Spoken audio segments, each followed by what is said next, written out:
대감님, 이 쌀은 묵은 쌀입니다. 박현령이 백성을 속였습니다. 9살 소년 서기는 암행어사 김대감 앞에 무릎을 꿇고 작은 손에 쥔 누런 쌀알 5개를 내밀었다. 김대감은 놀란 눈으로 아이를 내려다보았다. 이 어린 것이 무슨 말을 하는 게냐? 증거가 있느냐? 서기는 고개를 끄덕이며 품속에서 작은 천주머니 5개를 꺼냈다. 예, 대감님.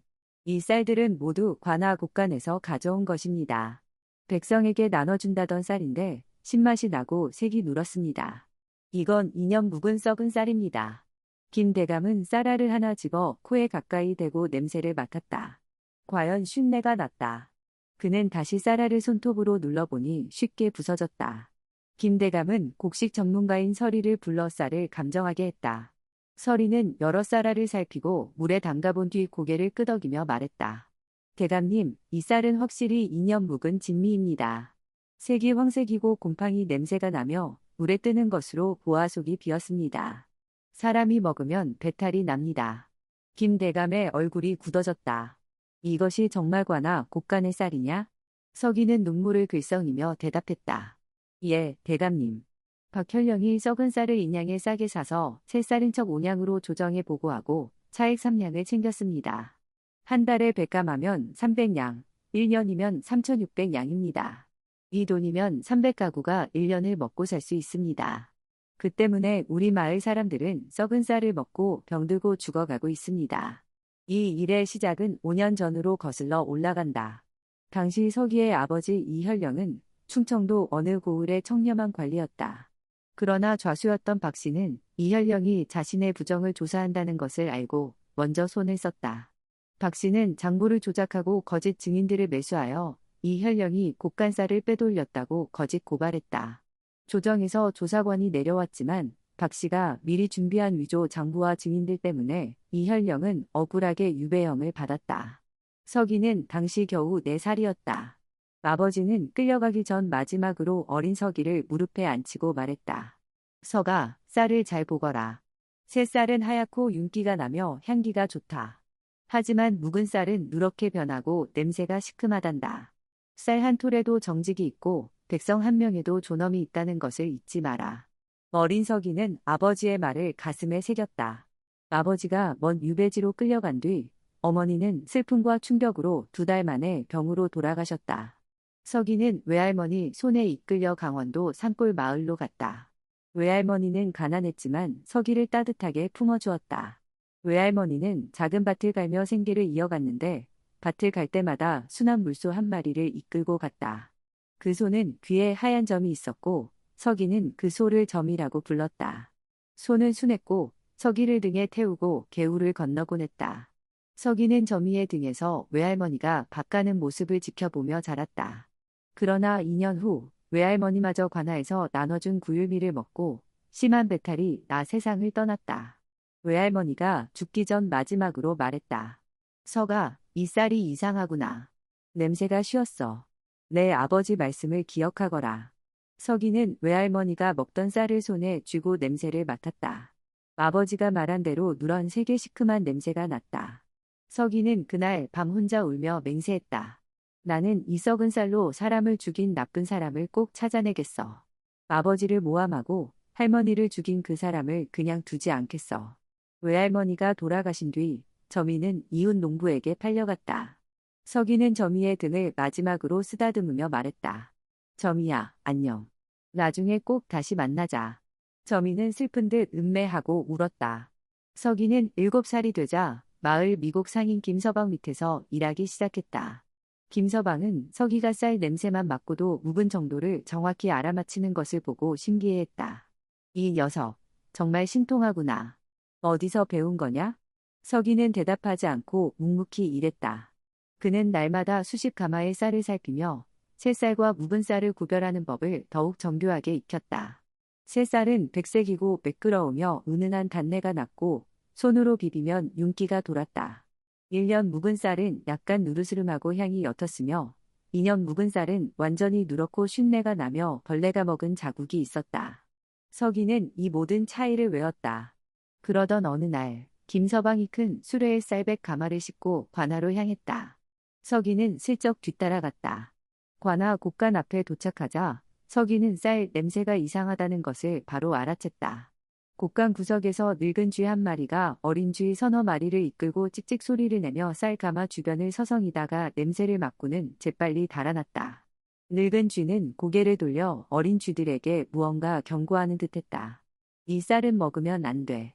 서기는 쥐들의 행동을 보고 확신했다. 쥐들조차 피하는 썩은 쌀이야. 쥐들도 나쁜 쌀을 알아보는구나. 서기는 조용히 가마 옆으로 다가가 5개의 서로 다른 가마에서 쌀알 10개씩을 주머니에 담았다. 각 가마에는 백, 천, 지, 황, 현이라는 표시가 있었고 서기는 주머니에도 같은 글자를 적었다. 그때 관아 문이 열리며 한 관리가 나왔다. 서기는 급히 몸을 숨겼다. 그 관리는 바로 박현령이었다. 5년 전 아버지를 모함한 바로 그 사람이 이제는 이 고을의 현령이 되어 있었다. 서기는 몸을 떨며 박현령과 김서방의 대화를 엿들었다. 김서방이 말했다. 현령님, 이번 달 쌀 100가마 가져왔습니다. 새 쌀값 5냥씩 받으시면 됩니다. 박현령이 만족스럽게 웃으며 대답했다. 수고했네. 원래 인양에 산 거지? 김서방이 고개를 끄덕였다. 예, 강릉에서 지난해 홍수 때 물에 잠긴 쌀을 싸게 샀습니다. 인양에 샀으니 5냥 받으면 3냥 남습니다. 현령님 목 1냥 드리고 저는 2냥 챙기겠습니다. 박현령이 고개를 끄덕였다. 좋아. 이번 달엔 200가마 더 가져오게. 조정의 대기근이 온다고 보고했으니 구유미가 더 필요하다고 했네. 백성들? 그들이 뭘 알겠나. 쌀만 주면 감사할 거야. 서기는 분노로 온몸이 떨렸다. 한 달에 100가마, 가마당 3냥이면 300냥, 1년이면 3600냥이었다. 이 돈이면 300가구가 1년을 먹고 살 수 있는 거액이었다. 이튿날 서기는 박현령이 마을을 순찰하는 것을 몰래 지켜보았다. 한 노인이 박현령 앞에 무릎을 꿇고 떨리는 목소리로 애원했다. 현령님, 관아에서 주신 쌀이 이상합니다. 먹으면 배가 아프고 아이들이 설사를 합니다. 부디 더 좋은 쌀을 주시옵소서. 박현령의 얼굴이 일그러졌다. 그는 노인의 발로 차며 소리쳤다. 감히 관에서 준 쌀에 불평을 하느냐. 굶어 죽고 싶은 게냐. 노인은 뒤로 넘어져 땅바닥에 쓰러졌다. 주변 사람들은 겁에 질려 아무 말도 하지 못했다. 서기는 나무 뒤에 숨어 이 장면을 보고 주먹을 불끈 쥐었다. 눈물이 볼을 타고 흘러내렸다. 저 사람이 아버지를 모함하고 할머니를 죽이고 지금도 백성들을 괴롭히고 있어. 내가 반드시 증거를 모아서 저 나쁜 사람을 잡아야 해. 서기는 마을로 돌아와 옆집 할머니 집 앞을 지나갔다. 마당에서 암탉 한 마리가 병아리 3마리를 데리고 밥을 먹고 있었는데 암탉이 먼저 쪼아보더니 급히 꼬꼬댁 소리를 내며 병아리들을 밀어냈다. 병아리들이 다가오자 암탉은 날개를 펴서 막았다. 이건 먹으면 안 돼. 엄마 말 들어. 암탉의 깃털은 헝클어져 있었고 울음소리도 약했다. 할머니가 한숨을 쉬며 말했다. 이 쌀이 정말 이상해. 암탉도 병아리들 못 먹게 하네. 사람이 먹으면 속이 쓰리고 배가 아픈데 말이야. 서기는 할머니께 다가가 조심스럽게 물었다. 할머니, 그 쌀 좀 보여주세요. 할머니가 쌀독을 열자 누런 쌀들이 보였다. 서기는 한 줌 쥐고 냄새를 맡았다. 역시 쉰내가 났다. 서기는 결심을 굳혔다. 동물들도 알아. 쥐도, 닭도 이 쌀이 나쁘다는 걸 알아. 나는 증거를 모아서 이 나쁜 사람을 꼭 잡겠어. 서기는 먼저 관아 곡간에서 가져온 쌀알 5묶음을 안전한 곳에 숨겼다. 하지만 그것만으로는 부족했다. 박현령이 조정에 거짓 보고를 한 장부가 필요했다. 서기는 알고 있었다. 박현령이 동원의 장부를 보관한다는 것을. 하지만 동원에는 포졸들이 늘 지키고 있어 어린 서기가 들어갈 수 없었다. 서기는 아버지의 옛 친구인 풍각쟁이 최 노인을 찾아갔다. 최 노인은 거리에서 북을 치고 노래를 부르며 살아가는 떠돌이 예인이었지만 젊은 시절 이 현령에게 은혜를 입은 적이 있었다. 서기를 보고 최 노인은 눈물을 흘렸다. 서기야, 내 아버지는 정말 좋은 마침표. 내가 무엇을 도와줄 수 있겠니? 서기는 최 노인에게 자초지종을 설명하고 부탁했다. 할아버지, 동원에 들어가서 박현령의 장부를 보고 와주세요. 제가 직접 갈 수 없어요. 숨겨진 장부가 있을 거예요. 최 노인은 고개를 끄덕였다. 알았다. 내가 지붕 수리공으로 가장하고 들어가마. 사흘 후 최 노인은 삿갓을 쓰고 연장을 들고 동원으로 갔다.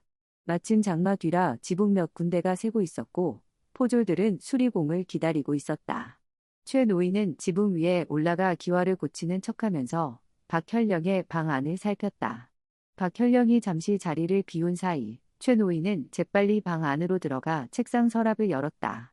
위에는 식미온양이라고 깨끗하게 적힌 장부가 있었다. 하지만 최 노인은 포기하지 않고 서랍 밑바닥을 뒤졌다. 과연 숨겨진 칸이 있었고 그곳에는 진미 2냥, 차액 3냥, 현령 1냥, 김서방 2냥이라고 빼곡하게 적힌 종이가 있었다. 최 노인이 종이를 베끼는 순간 밖에서 발소리가 들렸다. 박현령이 예상보다 일찍 돌아온 것이었다. 최 노인은 급히 서랍을 닫고 창문으로 빠져나가 지붕 위로 올라갔다. 박현령이 방에 들어와 주위를 둘러보며 의심스러운 눈초리로 서랍을 확인했지만 모든 것이 제자리에 있었다. 최 노인은 지붕 위에서 식은땀을 흘리며 숨을 죽였다. 한참 후 박현령이 다시 나가자 최 노인은 천천히 지붕에서 내려와 베껴 적은 종이를 품에 넣고 무사히 동원을 빠져나왔다. 최 노인은 서기에게 종이를 전하며 말했다. 서가, 아슬아슬했다. 조금만 늦었어도 들킬 뻔했어. 조심하거라. 서기는 두 번째 증거를 손에 넣었다. 이제 마지막 증거가 필요했다. 서기는 김서방이 쌀을 산 곳 강릉까지 가기로 했다. 강릉은 산골 마을에서 사흘 걸리는 먼 곳이었다. 서기는 마을 저자에서 강릉으로 가는 행상 무리를 만났다. 아저씨, 저도 강릉까지 데려가 주세요. 저는 진도 나를 수 있어요. 행상 우두머리는 어린 서기를 보고 망설였지만 서기의 간절한 눈빛을 보고 허락했다. 좋아. 하지만 뒤처지지 말거라. 서기는 작은 보따리를 메고 행상들을 따라 사흘 동안 산길을 넘고 개울을 건넜다. 첫날 산길을 오를 때 작은 참새떼가 앞서 날아가며 지저귀었다. 행상 우두머리가 말했다. 참새들이 길을 인도하네. 좋은 징조야. 서기는 참새들을 보며 희망을 느꼈다. 밤에는 산속에서 잠을 자고 낮에는 쉬지 않고 걸었다. 발에 물집이 생기고 다리가 아팠지만 서기는 이를 악물고 걸었다. 나는 아버지를 구해야 해. 백성들을 구해야 해. 마침내 강릉에 도착한 서기는 행상들에게 작별 인사를 하고 미곡 창고를 찾아갔다. 창고는 바닷가 근처에 있었고 큰 건물 여러 채가 줄지어 서 있었다. 서기는 그중 가장 큰 창고 주인 정서방을 찾았다. 정서방은 50줄의 수염이 센 사내였다. 그는 서기를 보고 의아해했다. 꼬마야, 여기 왜 왔니? 부모님은 어디 계시니? 서기는 정서방 앞에 무릎을 꿇고 눈물을 흘리며 말했다. 서방님, 제발 도와주세요. 저희 아버지는 5년 전 박현령에게 억울하게 모함당해 유배 가셨습니다. 외할머니는 썩은 쌀 먹고 돌아가셨습니다. 지금도 마을 사람들이 썩은 쌀 때문에 병들고 있습니다. 서방님께서 김서방에게 쌀을 판 기록이 있다면 제발 증명서를 써주세요. 백성들을 위해 도와주세요. 정서방은 서기의 말을 듣고 얼굴이 하얗게 질렸다. 그는 한참 망설이다가 무거운 입을 열었다. 2년 전 여름 큰 홍수가 났었다. 바닷물이 강으로 역류하고 강물이 우리 창고까지 밀려왔지. 창고 1층에 쌓인 쌀가마 300개가 물에 잠겼어. 우리는 그 쌀을 꺼내서 햇볕에 말렸지만 이미 곰팡이가 슬고 색이 누렇게 변했단다. 그 쌀을 어쩔 수 없이 가축 먹이로 팔기로 했어. 그때 김서방이 와서 가마당 1냥에 전부 사갔지. 나는 김서방이 정말 가축 먹이로 쓸 줄 알았어. 설마 사람들에게 먹인다는 건 꿈에도 몰랐단다. 정서방은 목이 메었다. 내가 판 쌀이 사람을 죽였단 말이냐? 아이고, 내가 무슨 짓을 한 거야. 서기는 정서방의 손을 잡았다. 서방님 잘못이 아닙니다. 김서방과 박현령이 나쁜 거예요. 서방님께서 증명서만 써주시면 그 나쁜 사람들을 잡을 수 있습니다. 정서방은 고개를 끄덕이고 종이를 꺼내 붓을 들었다. 그는 쌀을 판 날짜, 수량, 가격, 쌀의 상태를 자세히 적고 자신의 도장을 찍어 서기에게 건넸다. 이걸 가지고 가거라. 그리고 꼭 그 나쁜 놈들을 잡아다오. 서기는 증명서를 품에 넣고 정서방에게 깊이 절했다. 서기가 마을로 돌아온 날밤, 김서방이 다급히 박현령을 찾아갔다. 현령님, 큰일 났습니다. 이현령 아들놈이 이것저것 조사하고 다닌다고 합니다. 심지어 강릉까지 다녀왔다는 소문이 있습니다. 박현령의 얼굴이 일그러졌다. 그는 주먹으로 책상을 내리쳤다. 그 꼬마 자식이 감히. 당장 포졸들을 풀어 그놈을 잡아오라. 조용히 처리해야 한다. 박현령은 포졸 4명을 불러 명령했다. 이현령 아들 서기를 찾아내라. 찾으면 바로 없애버려. 아무도 모르게. 포졸들은 횃불을 들고 밤중에 서기가 사는 외할머니 옛집으로 향했다. 서기는 그곳에서 혼자 자고 있었다. 그러나 마당에 있던 작은 개 한 마리가 포졸들의 발소리를 듣고 멍멍 짖기 시작했다. 개는 작지만 용감했고 큰 소리로 계속 짖어댔다. 서기는 잠에서 깨어 귀를 기울였다. 개 짖는 소리가 점점 가까워졌다. 서기는 재빨리 옷을 입고 증거 주머니들을 품에 넣었다. 그가 뒷문을 열려는 순간 앞문이 쾅 하고 부서지는 소리가 들렸다. 이현령 자식 어디 있느냐. 서기는 뒷문으로 뛰쳐나가 뒷산 대나무 숲으로 달렸다. 포졸들이 횃불을 들고 뒤쫓아왔다. 저기다. 잡아라. 서기는 어둠 속에서 필사적으로 달렸다. 숨이 차올랐지만 멈출 수 없었다.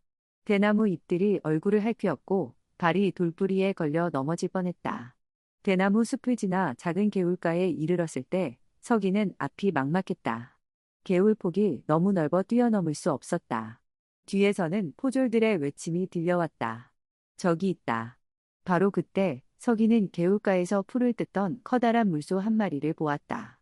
달빛 아래에서 서기는 소의 귀에 하얀 점이 있는 것을 보고 깜짝 놀랐다. 점이야? 정말 점이야. 서기가 다가가자 소는 서기를 알아보는 듯 꼬리를 흔들며 가까이 왔다. 서기는 소의 목을 껴안으며 귓가에 속삭였다.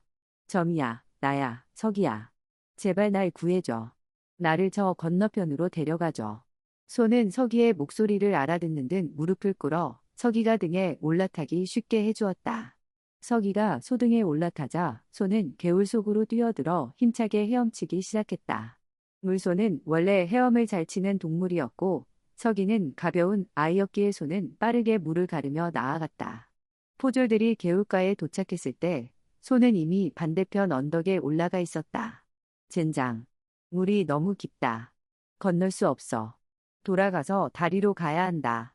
포졸들이 우왕좌왕하는 사이 서기는 소에서 내려 소의 목을 꼭 껴안았다. 고마워, 점이야. 내가 또 나를 구해줬어. 할머니가 하늘에서 너를 보내준 거야. 우리가 함께했던 날들을 잊지 않았구나. 소는 음매하고 울며 서기의 손을 핥았다. 서기는 소와 작별하고 숲속으로 달려 인근 용문사라는 절로 향했다. 용문사 문을 두드렸을 때 주지 스님이 문을 열었다. 서기는 지쳐 쓰러질 듯했다. 주지 스님은 서기를 안으로 들이고 따뜻한 차를 주었다. 아이야, 무슨 일이냐? 왜 이렇게 급하게 달려왔니? 서기는 숨을 고르며 자초지종을 설명했다.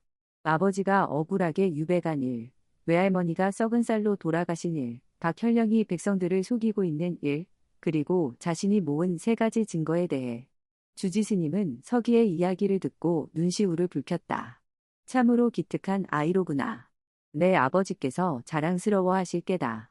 주지 스님은 잠시 생각하더니 말했다. 마침 좋은 소식이 있다. 암행어사 나으리께서 이 고을에 오셨단다. 내일 저자에 나타나신다는 소문이 있어. 내가 너를 데려가주마. 서기의 눈이 희망으로 빛났다. 정말요? 암행어사님이요? 주지 스님이 고개를 끄덕였다. 그렇단다. 하지만 조심해야 한다. 박현령이 너를 찾고 있으니 내일까지 여기 숨어 있거라. 그날 밤 서기는 절 마루에 앉아 창밖을 바라보았다. 작은 참새 한 마리가 창가에 날아와 앉더니 지저귀기 시작했다. 주지 스님이 미소 지으며 말했다. 참새가 노래하니 좋은 소식이 올 거야. 내일은 내게 좋은 날이 될 게다. 서기는 참새를 보며 고개를 끄덕였다. 눈이 감기지 않았지만 내일이면 드디어 진실을 밝힐 수 있다는 생각에 가슴이 두근거렸다. 다음 날 아침 주지 스님은 서기를 데리고 저자로 갔다. 저자 한가운데에는 백발의 관리 한 분이 소박한 옷을 입고 갓을 쓰고 앉아 백성들의 이야기를 듣고 있었다. 그가 바로 암행어사 김대감이었다. 주변에는 수십 명의 백성들이 모여 있었고 몇몇은 자신들의 억울함을 호소하고 있었다. 서기는 주지스님의 손을 잡고 앞으로 나아가 김대감 앞에 무릎을 꿇었다. 그리고 떨리는 목소리로 말했다. 대감님, 이 쌀은 묵은 쌀입니다. 박현령이 백성을 속였습니다. 이렇게 해서 이야기는 처음으로 돌아왔다. 김대감은 서기가 내민 5개의 천 주머니를 받아 쌀알들을 하나하나 살폈다. 모든 쌀알은 누렇고 쉰내가 났다. 김대감은 곡식 전문가인 서리를 불러 쌀을 정밀하게 감정하게 했고 서리가 확인한 뒤 서기에게 물었다. 이것들이 정말 관아 곡간에서 가져온 쌀이냐? 서기는 고개를 끄덕이며 대답했다. 예, 대감님. 저는 지난 보름달 밤 곡간에 들어가 5개의 다른 가마에서 쌀을 가져왔습니다. 각 가마에 표시가 있었고 저는 주머니에도 같은 표시를 했습니다. 김대감은 주머니의 글자를 확인했다. 과연 백, 천, 지, 황, 현이라고 적혀 있었다. 또 다른 증거가 있느냐? 서기는 품에서 최 노인이 베껴온 장부와 정서방의 증명서를 꺼내 올렸다. 예, 대감님. 이것은 박현령이 동원 서랍 밑에 숨겨둔 장부입니다. 여기에는 진미를 인양에 사서 신미라고 온양으로 보고하고 차액 3냥을 박현령과 김서방이 나눠 가진다고 적혀 있습니다. 한 달에 백감하면 300냥, 1년이면 3,600냥입니다. 김대감은 장부를 읽으며 눈살을 찌푸렸다. 그리고 이것은 강릉 미곡창고 주인 정서방이 써준 증명서입니다. 2년 전 홍수 때 물에 잠긴 썩은 쌀을 김서방이 가마당 1냥에 샀다는 증거입니다. 김대감은 증명서를 꼼꼼히 읽고 도장을 확인했다. 진짜였다. 김대감은 깊은 한숨을 쉬었다. 이것은 중대한 탐호죄이자 학정이로다. 김대감은 주변 백성들을 향해 물었다. 여기 계신 분들, 관아에서 받은 쌀을 먹고 탈이 난 사람이 있느냐? 그러자 백성들이 앞으로 나왔다. 한 젊은 여인이 울며 말했다. 저희 아이가 쌀 먹고 심한 배탈이 나서 열을 앓다가 죽었습니다. 한 노인이 떨리는 목소리로 말했다. 제 아내가 쌀 먹고 배앓이로 돌아가셨습니다. 또 다른 사람이 말했다. 저희 집 식구 5명이 모두 배앓이를 했습니다. 김대감의 얼굴이 분노로 굳어졌다. 그는 자리에서 일어나 품에서 마패를 꺼내 높이 들었다.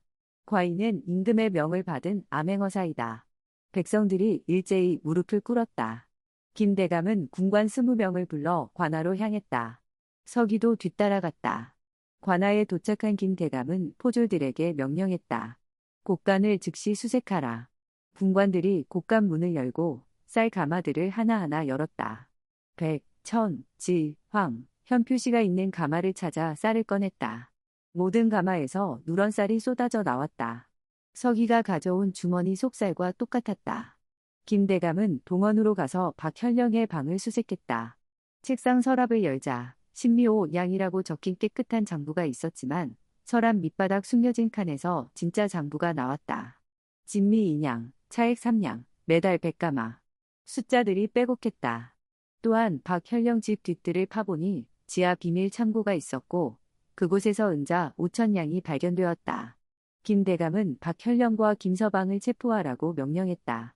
군관들이 박현령을 결박해 끌고 왔다. 박현령은 얼굴이 하얗게 질려 떨고 있었다. 그때 서기가 앞으로 나섰다. 박현령은 서기를 보고 눈이 커졌다. 네. 내가 이 현령 자식이냐? 서기는 박현령을 똑바로 바라보며 말했다. 예, 5년 전 제 아버지를 모함한 분이시죠. 외할머니를 죽이고 백성들을 괴롭힌 분. 오늘 제가 갖겠습니다. 쌀 한 톨에도 정직이 있고 백성 한 명에도 존엄이 있습니다. 당신은 그걸 잊었습니다. 박현령은 고개를 떨구었다. 김대감은 마을 사람들을 모두 관아 마당으로 불렀다. 수백 명의 백성들이 모여들었다. 김대감은 박현령을 마당 한가운데 꿇어앉히고 백성들 앞에서 죄목을 읽었다. 박현령은 탐호와 학정의 죄를 저질렀다. 썩은 쌀을 사서 새 쌀인 척 조정에 거짓 보고하고 차액 수천 냥을 횡령했다. 그 결과 백성들이 썩은 쌀을 먹고 병들고 죽었다. 또한 5년 전 청렴한 관리 이현령을 모함하여 유배 보냈다. 이는 용서할 수 없는 중죄이다. 백성들이 분노에 함성을 질렀다. 김대감은 계속 말했다. 박현령을 의금부에 압송하여 사헌부, 사간원, 홍문관 3사의 검토를 거쳐 삼복제로 신문한 뒤 사형을 청하겠다. 박현령은 바닥에 엎드려 용서를 빌었지만 소용없었다. 김서방도 끌려와 무릎을 꿇었다. 김서방은 겁에 질려 떨며 말했다. 어사 나으리, 저는 박현령이 시켜서 한 일입니다. 저 혼자 한 게 아닙니다. 김대감은 김서방에게도 방조죄로 유배형을 선고했다. 그는 또한 박현령과 김서방의 모든 재산을 몰수하여 피해를 입은 백성들에게 나눠주라고 명령했다. 백성들은 환호했고 많은 이들이 눈물을 흘렸다. 김대감은 그날 밤새 장에 장계를 썼다. 하나는 박현령의 죄목과 증거, 하나는 이현령의 억울함을 밝히는 재조사 요청, 하나는 서기의 공로에 대한 것이었다. 장계는 파발로 한양에 전달되었다. 한 달 후 김대감의 장계를 받은 임금은 박현령의 죄를 확인하고 사형을 제가했다. 박현령은 의금부에서 삼복제 신문을 받았고 모든 죄가 확정되었다. 어느 이른 아침 박현령은 저자 한복판에 끌려 나왔다. 수백 명의 백성들이 모였다. 관리가 높은 목소리로 임금의 정교를 낭독했다. 박현령은 탐호 3600량, 학정으로 백성 다수 사망, 충신 모함의 죄로 참수에 처한다. 집행관의 칼이 번쩍였다. 또한 임금은 5년 전 이현령 사건을 재조사하도록 명했고 조정에서는 옛 기록을 다시 조사했다. 박현령이 장부를 조작하고 증인들을 매수한 사실이 드러났다. 임금은 즉시 이현령을 석방하고 복직시키라는 명을 내렸다. 2달 후 이현령은 먼 유배지에서 돌아왔다. 그는 5년 만에 고향으로 돌아와 아들 서기를 만났다. 아버지와 아들은 서로를 끌어안고 펑펑 울었다. 서가, 내가 아버지를 구했구나. 내가 이렇게 컸구나. 아버지, 보고 싶었어요. 아버지가 가르쳐 주신 대로 했어요. 쌀 한 톨에도 정직이 있다고 하셨잖아요. 이현령은 아들의 머리를 쓰다듬으며 눈물을 흘렸다. 마을 사람들은 새쌀로 하얀 밥을 지어 큰 잔치를 열었다. 사람들은 밥을 먹으며 말했다. 이 쌀은 정말 달고 맛있어요. 서기 덕분에 우리가 살았어요. 잔치 마당 지붕 위에는 작은 참새 한 마리가 앉아 지저귀며 잔치를 지켜보았다. 서기는 참새에게 하얀 쌀알 몇 개를 던져주었고 참새는 기쁘게 쪼아 먹었다. 5년 후 서기는 15살이 되었다. 임금은 서기의 공을 높이 사 특별한 관직을 내렸다. 미국 감정관이라는 새로운 직책이었다. 서기는 전국을 돌아다니며 각 고을의 곡간을 점검하고 쌀의 질을 감정했다. 그는 또 다른 7명의 탕관오리를 찾아내어 백성들을 구했다. 서기는 자신이 배운 쌀 구별법을 책으로 엮어 쌀의 비밀이라는 제목으로 출판했다.